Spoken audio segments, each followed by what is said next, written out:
Hello, everyone. This is Getselous with the Outerhaven.net, and I'm actually here with the Dennel Cake creative team. So introduce yourself, guys. Hi. Okay. So my name is Tobey Julian Joseph. I am the engineer and music composer for this project. I All right, am Denzel Weatherspoon. I am the director, animation lead, and UI lead for this project. fantastic. And the project we're both talking about, I believe, is called Obsolete Souls Zero. I don't know if that's like the ultimate title. That's like because I know titles change. Because remember, Project L came out a couple of years ago. Now it's called 2XKO. So who knows what we call next month? Which I'm like, dang, how you get all them other letters? Exactly how they do it. Just keep adding So letters. you guys got to work. Yeah, you guys got to work on that. Your next project will be like OSTP episode 7. Yeah, the full title is Obsolete Souls Episode 0, Operation Haiti. Yep. And so guys, introduce yourselves and tell us how you guys found each other or worked for Dennel Cake or anything like that.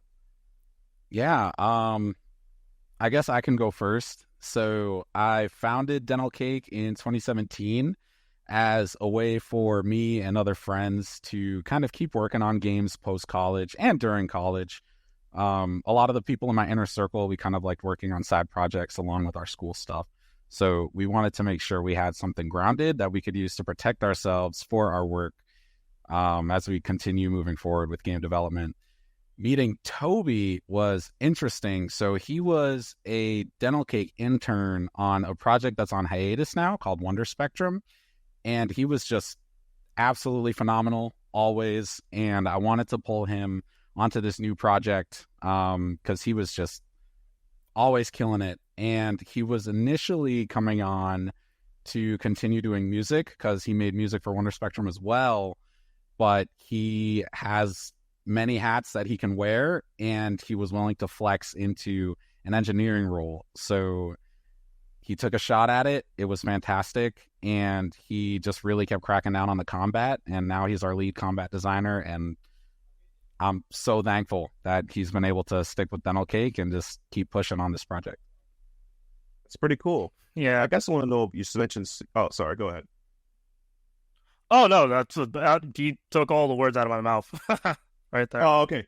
All right, this very, very, very boss man behavior. Now he's going to tell you, so I need you to work overtime next week, and I need you to also stop putting the coffee in the room. That's when you know you have to quit. Oh, Actually, look at the time. look at the time. Oh, man. Unironically, a random tangent. That actually caused a legitimate, as you guys may not know in real life, I work as an accountant, and I used to work for several firms. There was one firm I worked with, and the moment they stopped paying for the coffee privileges, people just walked out in graves. That was it. It was right during tax season. That was not going to happen. Like, I could work 12 hours on sleep, 18, whatever. No coffee. I'm out. That's it. It's done. Oh, Done. game over. So, Toby, you know what you got to do, Toby. The moment the coffee's gone, you got to get out. That's it. But no coffee. Coffee's life. Either it gets banned or they just don't replace it. That's when I'm out. That's it. That's it.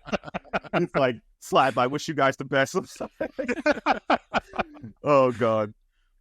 Oh, man. Well, so you say you guys started in 2017. It was like pre-college, and then you're doing post-college.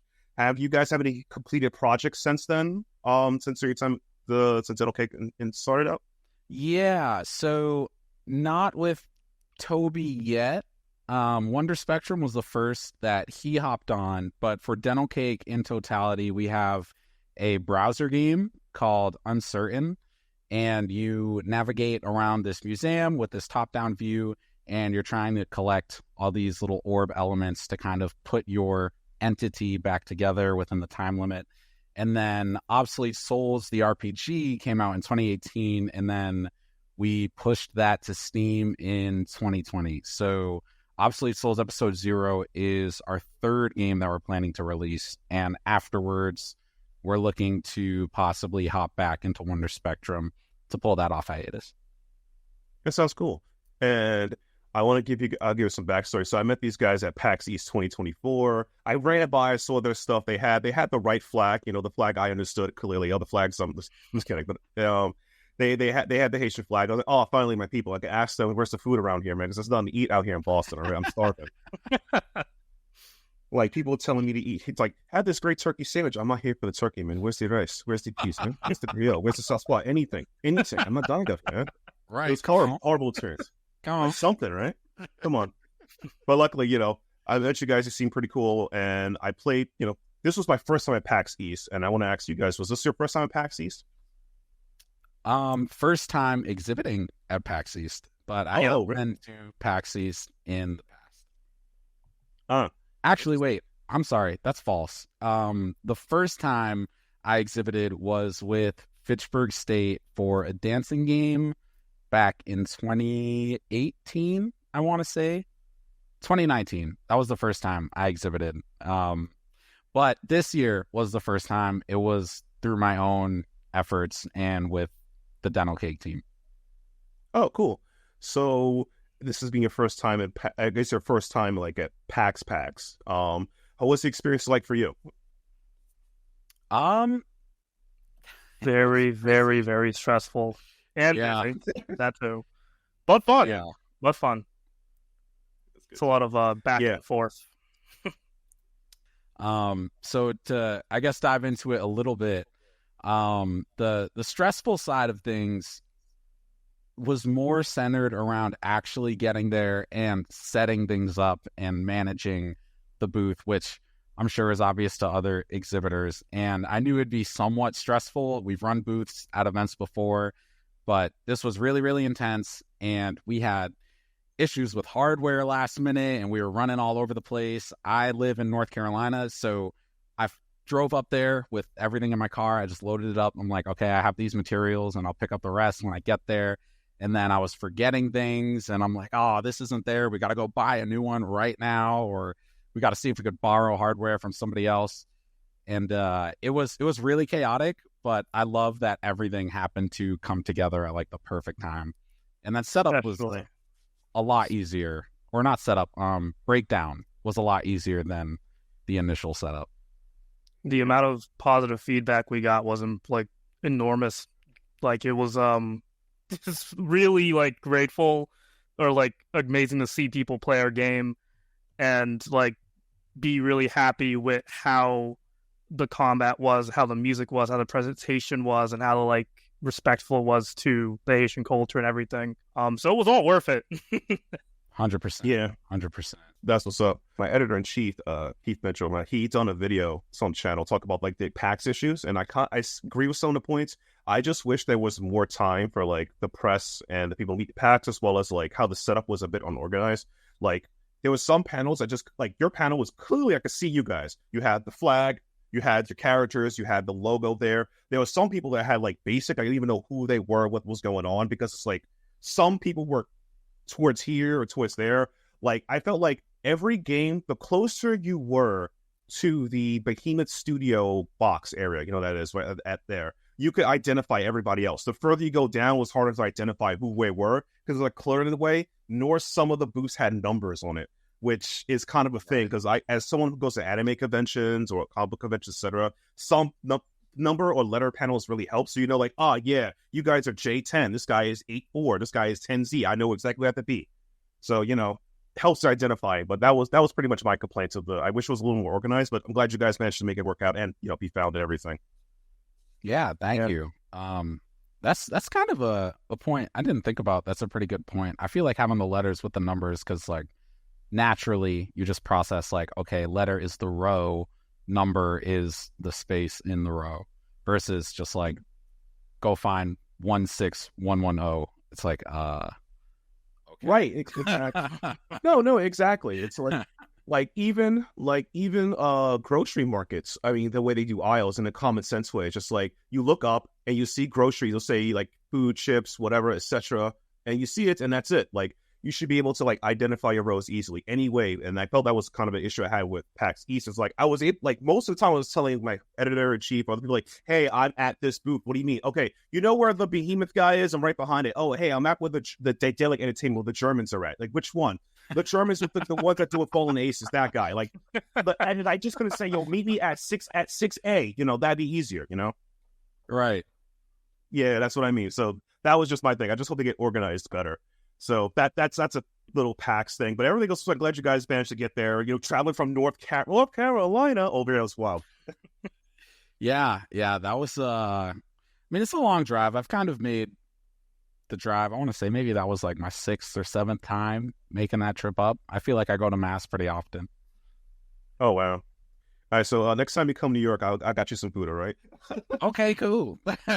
No, like I drive like if it's 6 hours from there to Mass, and I guess New York's like an extra 4, and that's like 10 hours. Like yeah, no, it's not bad. But, someone mentioned Play NYC while we were over there. Yeah. And that was an event I wanted to try seeing if we could like possibly swing that one. But I saw their website and it looks like they haven't updated it for 2024 yet. So maybe it's a 2025 thing.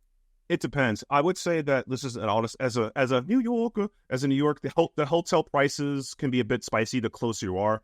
If you know somebody, you can stay within the boroughs, but Manhattan can be a bit spicy. I mean, spicy and pricey. So yeah. Yeah. So that's my only tips to help you save some money. Because like, oh boy. Gotcha. Yeah, lodging is definitely always like pretty expensive.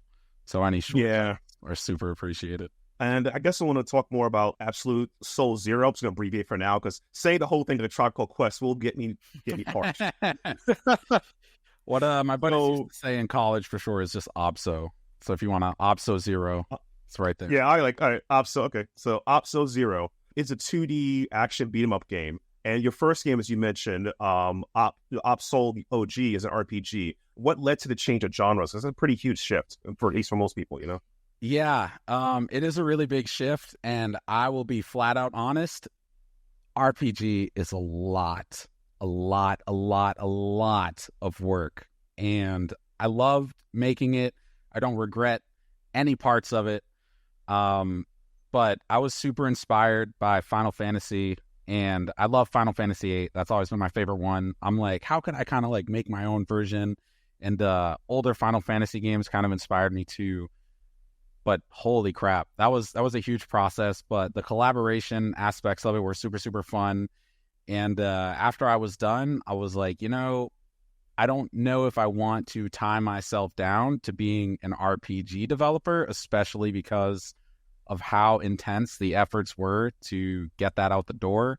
Maybe somewhere down the line, I'll try another JRPG, but I really wanted to shift into something that feels a little more arcadey. I'm a huge arcade fan, and something that could still kind of be tied to it and add in some RPG elements at some point.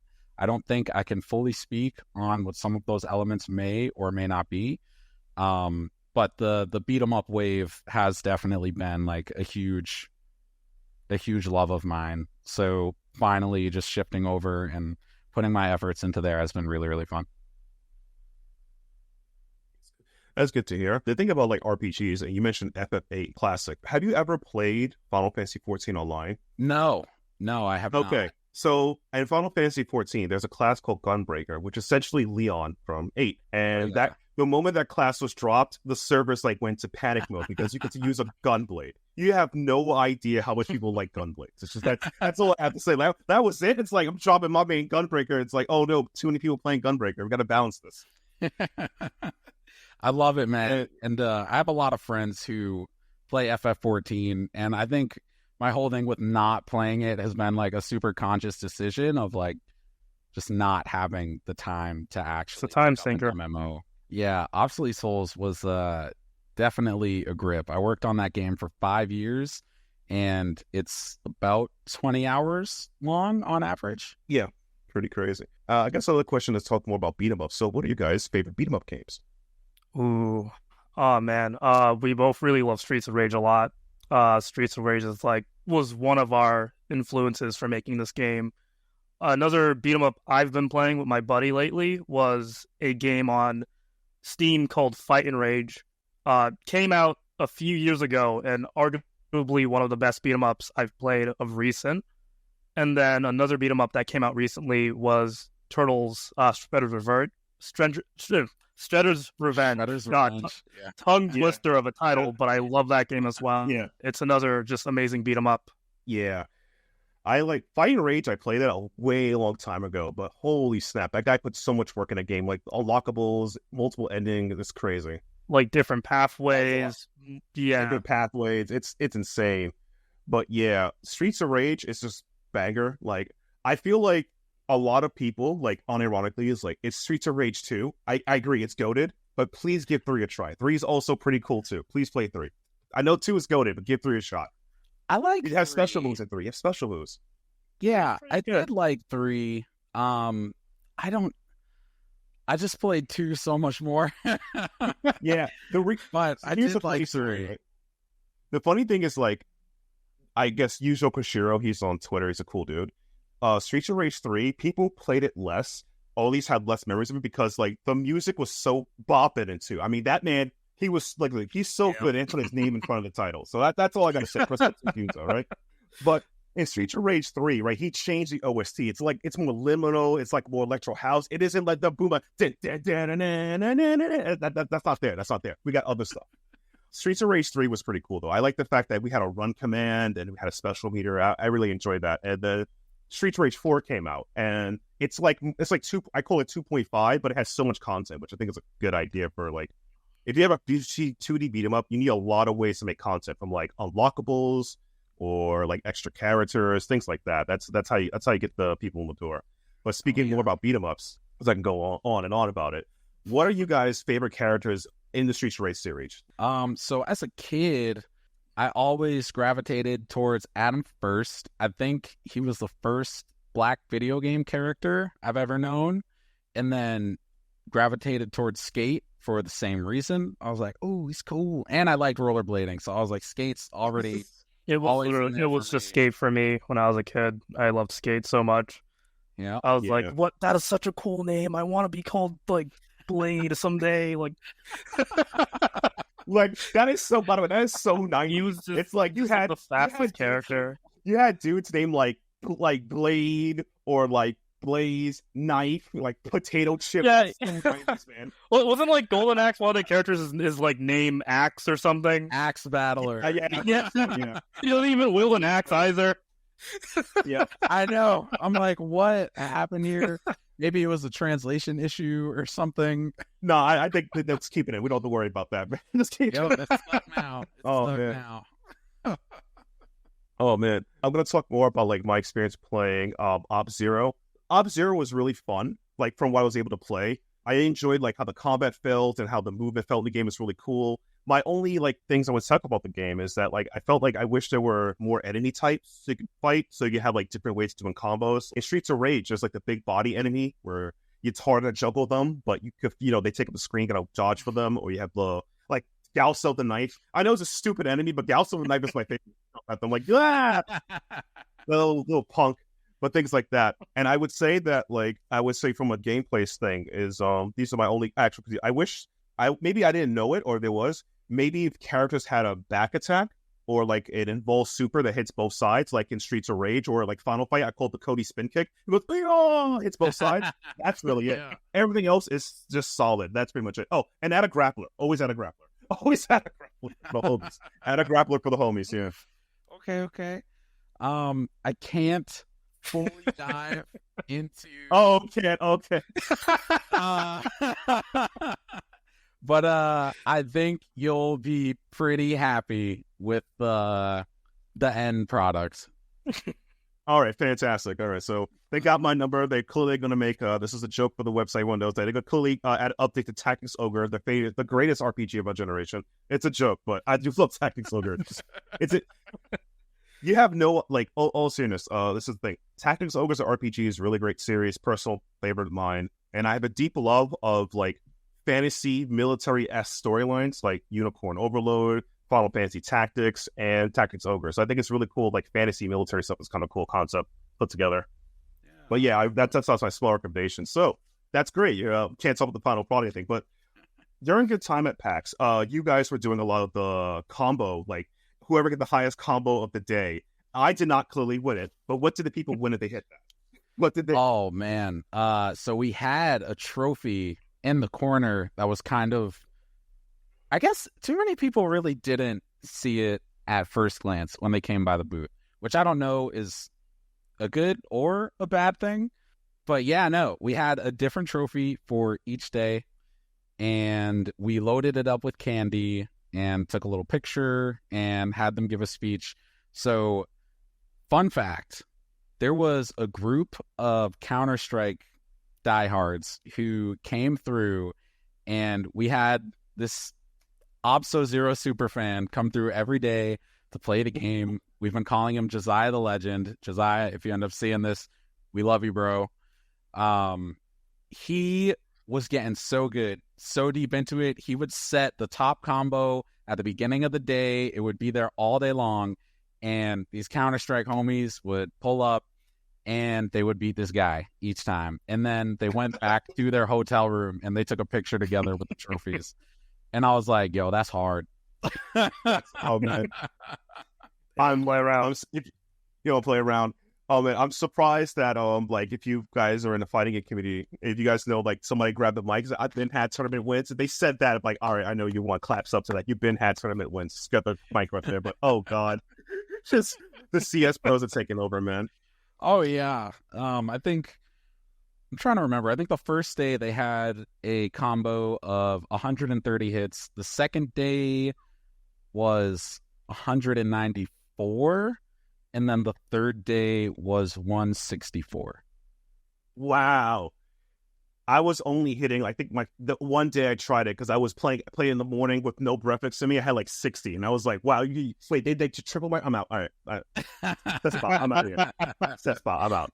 Oh man, this is probably a question for Tobey here. Since you work on the music, the game, everything, what type of like musical styling that you kind of like want? Since you play Streets of Rage, you kind of have an idea of like music, and you don't use Shokashiro to go. What type of like musical styling or like sense of like you try to put into the game? Like what's the sound that you're thinking of? Like, I want this game to do this, you know? Oh, when we were initially making the game's like musical identity, we want to lean towards compa music a lot more.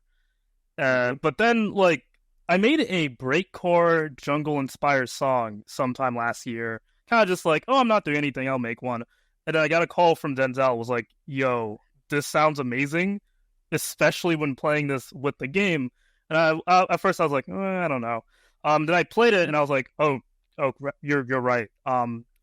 Basically we're trying to lean towards like genres that we really like, and also mixing it with more Haitian influence as well. The first stage, for example, is very Caribbean inspired. Second stage, flat out, is just compa music that I compose. And then as you go more into the game, you start seeing more different genres influence the compa vibe and everything. So you see some breakcore, you see jungle, some house influence. Stage 2, we want to try to experiment with like New Jack Swing and stuff like that. Mm-hmm. Kind of just get these types of different homages that we liked listening to as kids, and just mixing it with compa and Caribbean inspired music. So you're telling me that we're gonna have Denzel, the final boss music? I'm just kidding, man, right? Look at yes, but like with steel drums and more cowbells. Yeah, we in there. All right, Denzel homies are in there. Finally, we're getting played. But also, that sounds really cool that you thought it out. And I guess the question I have for you, Tobey, as well is like, what were you mentioned music that you like listening to? Was there any like musician, group, or band that's like a musical influence to you, like making music now you still listen to today? Oh man, I could go all day about this. I think when it comes to main influences, I tend to always try to listen more to video game composers and mixing it with famous composers I'm listening to now. More so like artists and stuff like that. One of my bigger influences of recent have been stuff like, have you ever played like a Kingdom Hearts game? Like Yoko Shimura, really good musician. Loops from Sonic fame and everything like that. A lot of like Ridge Racer Type 4 music. I forgot the composer's name. He's an amazing composer. He made Ridge Racer Type 4. He remastered that music back then. Anything from that OST is something that I take a lot of influence from as well. And then in terms of like artists in general, I've been listening, like I want for breakcore and jungle and house. A lot of recent artists have been coming back to that genre, like Pig Pantress is one. Drake made a house album at one point. really good. I don't know why people don't listen to it that much. Just stuff like that, and then a lot of like Janet Jackson in the '90s as well, kind of mixing all that together. So yeah, just a lot. For Ridge Racer Type 4, I think you're thinking of, like, this one on the top of my head who I think isn't everywhere. Hiroshi Yes. Okubuto? Yeah, you're thinking of him, or Asuka Sakai. That's the only one I could think of. There's someone else probably, but those are the two I could think of on the top of my head. I believe it is a former. I remember his music was actually sampled in JPEG Mafia's Bald, and that's when I first heard it. And then I was like, what the heck is that sample? And I was like, yo, the song's called Move Me. Move Me, Quiet Curves, their main theme song that I completely forgot the name of as well, Spiral as well. Like, amazing soundtrack. Like, a lot of that is where I take my influence for this game in terms of, like, where I want to bring that, like, 90s gaming feel, that breakcore like type of vibe. Unironically, I think you would like Hideki Naguma, the guy who did. Yep. Oh, we love him. I feel like you would like. That said, Sonic Rush. Yep, love him. Yeah, Molly King.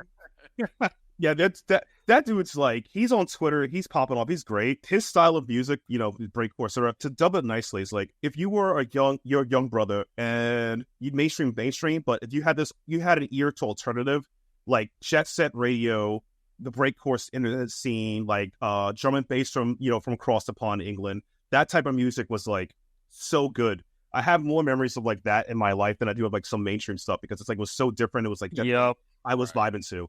So I'm glad you got, claps to the homies. We got taste out here. We made it. We're about to get some good music out here. No longer listen to some random drill number 37 with 808 drums again. Please, enough is enough, guys. We did it. We did it enough times. Please, please. It's not a music critique that I hate. It's that we've heard it enough. Enough is enough. It's out there. It's definitely out there. It's out there, yeah. Before I let everyone go with the everything, let them know how to follow you and get updates on your future projects and your current projects. Yeah, you could follow Dennel Cake on Facebook, Instagram, Twitter, just at Dennel Cake, DENNELCAKE. You can keep up with ObsoleteSouls.com to find information on the project. We also have a wiki for the Obsolete Souls franchise in general, if you want to learn more about the lore or the characters. But also on ObsoleteSouls.com, you can find a link to our Kickstarter. We could really use the support to fund the game to completion. And we also have our Steam page up on ObsoleteSouls.com. So you can check it out, give us a wish list, and you can follow the events page as well to see which events we'll be going to this year where the game will be playable. All right. Sounds fantastic. So we'll be dropping that in the description box below, so you guys can check out their projects and things going forward. If the Kickstarter is hopefully still up when this video comes up, I promise it will not come out 6 months later. I promise. That's a promise.